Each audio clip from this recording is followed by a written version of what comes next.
How you feeling, Cheffy? I'd be lying if I said I had a good week's sleep, and it's been very exciting. Even yesterday I felt there was a little bit of I wouldn't say anxiousness, but it's just like a nice uneasy feeling going into this weekend.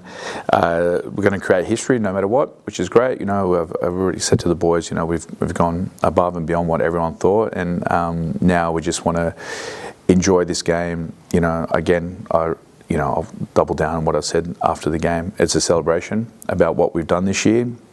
It's a celebration of the football.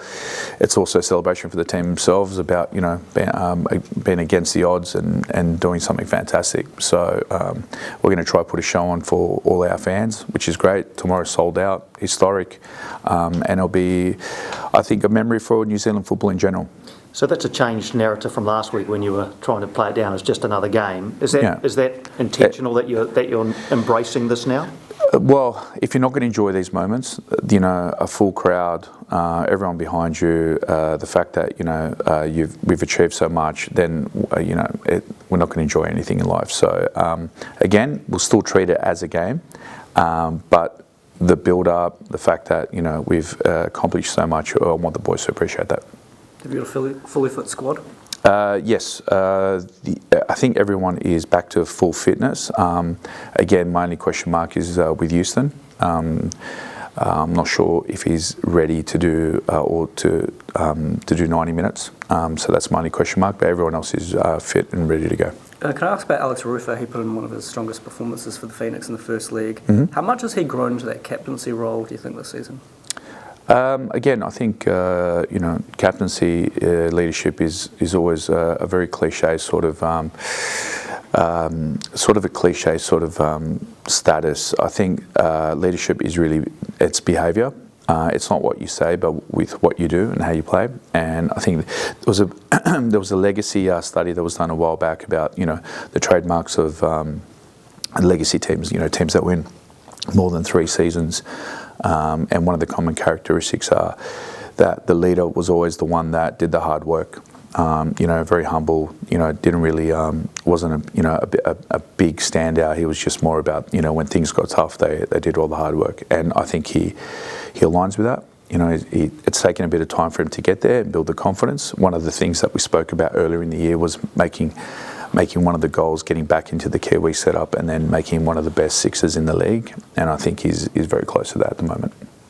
How much work has gone into the penalty shootout side of the possibility of that in this game?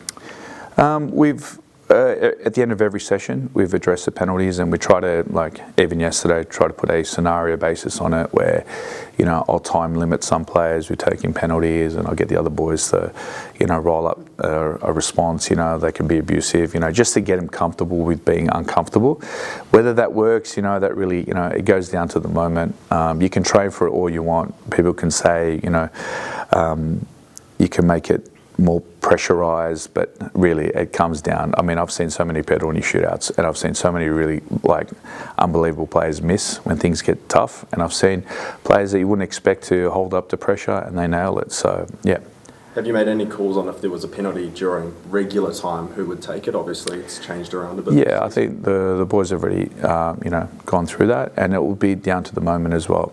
For whatever reason, if designated player A cops a knock during the game or is not confident, there's always another player that's ready to step up, and hats off to anyone that wants to do that and take the initiative. And I imagine you won't be watching if there's a penalty. I won't be watching. No, I will definitely not be watching.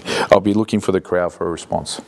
So just on the training of the penalties, do you just draw the players out of a hat, or to get the uniqueness and the spontaneity of it all? How do you? Yeah, so what we did yesterday, we had 20 players. So we divvied it up into 4 teams of 5. And then we basically just went through a rank of order, and then there was a reward for the team that won, and the team that came last got a punishment. That's in order to continuously just keep them on edge, and that there's always something to play for. And then with some players, I just created a scenario where I gave them 5 seconds, and then some players I just delayed it as long as possible, and sometimes I went and kicked the ball away, and just stuff to get them again uncomfortable with being comfortable with the fact that sometimes the referees take forever to blow the whistle. Sometimes they blow it straight away. That feeling when you're just waiting to take a penalty can be the longest time in in the game. It could feel like 3 or 4 minutes. It's actually a couple of seconds, but they need to get comfortable with that. What do you think the younger players, especially from Melbourne, ahead of this game? Yeah, that's a good question. I think what they would have learned was that the first 10, 15 minutes, there's such an adrenaline rush and you can go into the game overthinking things to the point where you can get mentally exhausted. You might physically not be exhausted, and I think you might have seen that with a couple of the younger boys that were just playing on adrenaline, and then after 15, 20 minutes, it was like, wow, okay. And then it was just more about getting their second wind. But again, I think what everyone underplays is all those young boys have never been in a situation like this before, but now we're one game better for that. And that's really, really important. So I think now we've got not a point, but we've got a positive result, which is the first time ever in a semi-final. So now we can build on that. Say, all right, we've done that. Then the next thing is now we need a win. What's your team chat going to be? You're going to be like an Ange Postecoglou rousing speech to the troops, or sort of more game at a time as you've been? No. Tomorrow will be, business as usual. I have a special guest at the end, but we'll see. And it'll just be more about, highlighting all the positive things that we've done all year. And the team talk will be no different. I don't feel like if they need me to motivate them for the game tomorrow, there's some big problems. So, in fact, I'll probably be trying to peg it down a little bit, in order to, just calm everyone. Who's the special guest? I won't tell you. Chief, what time did you wake up this morning? This morning was later, 7:15, because I went to bed around 2:30. What were you doing at 2 a.m. then? 2 a.m. I was on Twitter reading to see if there was any Melbourne victory news. What did you have for breakfast?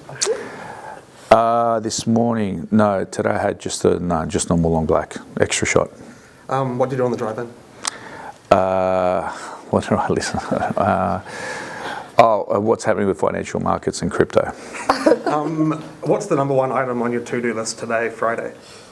It will be, making sure the boys understand what our pressing structure is, our defensive and attacking set pieces, and making sure that when the boys go home today that they're relaxed and looking forward to the game tomorrow. You're a football fan from way back. Do you remember the first time you sort of got the excitement, the sort of hope, the dreams of seeing one of your teams or seeing any team win something? Okay, I'll share with you the most disappointing thing that's ever happened in my life. It was a 91 Champions League final between Sampdoria and Barcelona. I still, to this day, curse a couple of the players on the Sampdoria team that missed big chances. And I curse the referee who gave a free kick, which wasn't a free kick, outside the box, and then Koeman smashed it in the near post for Gianluca Pagliuca, and I'm still bitter to this day. So do I get excited? I try not to, because I just remember that every day. How old were you in 91? Good question. I was 12, 13, I think it was, yeah. Have there been any time this week, last couple of weeks, where you've sort of been alone, you've had a quiet moment to yourself, and you've imagined what winning tomorrow looks like, or even what winning next week looks like? Do you let yourself do that? I try not to. I wouldn't lie. I'm not going to lie and say I don't think about it, but I find that's just more of a distraction. I did. What I really enjoyed was the MacArthur game. I think it was just before the kickoff. I sat and watched the Yellow Fever, and I got just nice, pleasant feeling. And I remember at the end of the game, just the whole crowd not invasion, but the crowd participation. I thought that was really nice to be part of. I thought it was a great initiative from the club. I felt really good. It just made me feel really good, even though we didn't know if we'd won the league or it'd come second. So. Yeah, and even the Melbourne game, just being part of that crowd was great, seeing our active support in the corner, then seeing the Melbourne fans at the back cheering. I go, all right, this is football. That was great. Have you bumped into any fans this week? Yeah, usually at the golf range. It's been great. It's hard to go anywhere now, which is good. Not so good, but I'm genuinely happy about the amount of people that come up and are proud of the team. They want us to do well. They want us to win the league, and yeah, we've come a long way. Just one last one. Dinner plans tonight, and what are your game day sort of rituals? Well, I just did this with Victor. So tonight I'll be very laid back. I won't do much. Tomorrow I'll get up, play a little bit of golf, take my dog for a walk, visit some people, and then just get ready for the game. As coach of the A-League Team of the Year, if you could be greedy and have a sixth Phoenix player in the team, who would it be and why? Oh, that's a good question. I'm going to give you a cliche answer. I'll put all my team in there, even the guys that haven't actively played for a long period. I think this our squad is so promising at the moment, especially with the young guys. You know, like I can honestly tell you, there's a couple of boys that are going to miss out tomorrow, and they shouldn't be missing out. You know, because they've done so well to actually get in a position where they're, you know, they want to make a contribution, but I actually think they deserve it. But again, you know, that's a healthy sign of a squad. Because the crowd is a sellout, it's such contrast to what this team's experienced all season. Is there fear that pressure will get to them too much? No, I don't think so. I think you could have asked that against MacArthur when there was so much on the line. You know, you could ask that against all the other games for the last 5 or 6 regular season games. I don't think we ever buckled once. You know, it might have been just 1 or 2 moments that were defining, but I think at every challenge, you know, the boys have stepped up. I actually think they're going to embrace tomorrow, to be fair. Are we going to suffer as a team? I think that's normal. If you know football in general, I mean, if you watch Argentina in the World Cup, when they won the World Cup, every game they look like they just were going to lose, you know, and they just pulled it out. And being an Argentinian fan, you have to suffer. We're going to go through that tomorrow. There are going to be times that we're going to be under the pump. We might not be, but, you know, or there might be a scenario where we have to chase the game and we have to, you know, really show some, you know, some grit and some real character. But the boys are up for that. What did you see from Melbourne in that first leg that scares you playing them tomorrow? What major threats? Yeah, I don't think anything scares me in particular. I think what I do respect is the amount of depth they have in their squad. The fact that, you know, you can bring on Brimar, Arzani, there's some big players, and the fact that young players like Veladon have really stepped up. You know, they've got Ronnie who's come back in. You know, he got a full game under his belt. You know, they took off Bruno, for example, you know, leading scorer. So they have a very, very good squad. They have a very good goalkeeper as well. And I rate their 2 centre-backs. I think they're very, very good. How long have you known the team that you're going to take into the game tomorrow? It depends who you ask. If I tell you, I pretty much was settled on the team. I go through this whole process during the week where I just go through every scenario. And if you ask my staff, they would tell you I've changed it like 1,000 times. But that's just more mental gymnastics on my part, just to make sure I have the right setup, the right tactical approach. And so, like, even from what I was thinking yesterday to today, you know, there'll be 1 or 2 changes. I understand you throw out your shirts when you lose after the game. Yeah, retire them. Yeah. If you lose tomorrow, will that be the case, considering it's such a, you know, historical game and it's a celebration, as you say? Yeah, no, I'll be there. But if we lose, that shirt won't be coming out anymore. Yeah. Last couple of questions. Yeah, sure. Just last couple of months we've seen Lucas Kelly healed and probably Mo Altai, their sort of playing time has dropped. Obviously got results, so it's not like it's an issue, but what have you done in terms of like sort of keeping those guys engaged when they're sort of having perhaps a lesser role than they had for most of the season? It's more about having an open conversation with those players and making them understand that now, you know, we're in a position where I like continuity, and I also like the fact that you know, earlier in the season, for whatever reason, you know, Suts was, you know, in and out of the squad. You know, could be injury, could have been form, whatever it was, and he stepped in. Lucas has done exceptionally well, but unfortunately, you know, he got injured in the Auckland game. He went away with the All Whites, and since he's come back, you know, Suts has done, you know, remarkably well. But the one thing I tell all those young players that come through, if they want to make that next step, this is normal. You know, it's you get a limited opportunity, and it's about more, you know, waiting for that opportunity to arise again, whether they can come back into the team and perform. But he's got a big future. He's still part of the plans. You know, I don't say to him he's been dropped. It's just, you know, more the circumstances than anything. Do you think There's going to be a packed stadium. Yes. But also probably an historic viewership on Sky and the Thai country. Yeah. How important is for you and the players to know that people all over New Zealand are going to be watching the game and supporting? Again, I think we're creating history. It'll be be one of those moments where, like the New Zealand-Peru game, Bahrain game, where they qualified.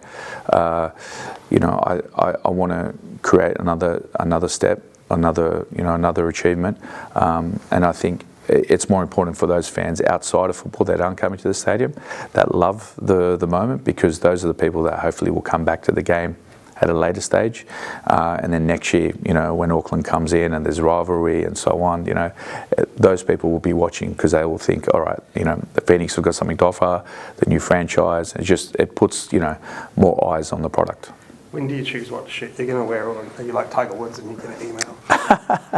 No, definitely not Tiger Woods. I don't know yet. I haven't thought about that. It's the last thing I worry about. I'll ask my mum what she thinks, but I might buy a new outfit. We'll see. And have you messaged Uffy? No, I have not this week. Let him focus on his game. Then, hopefully we can get the job done, and he does his part as well. And have a nice grand final here in Wellington.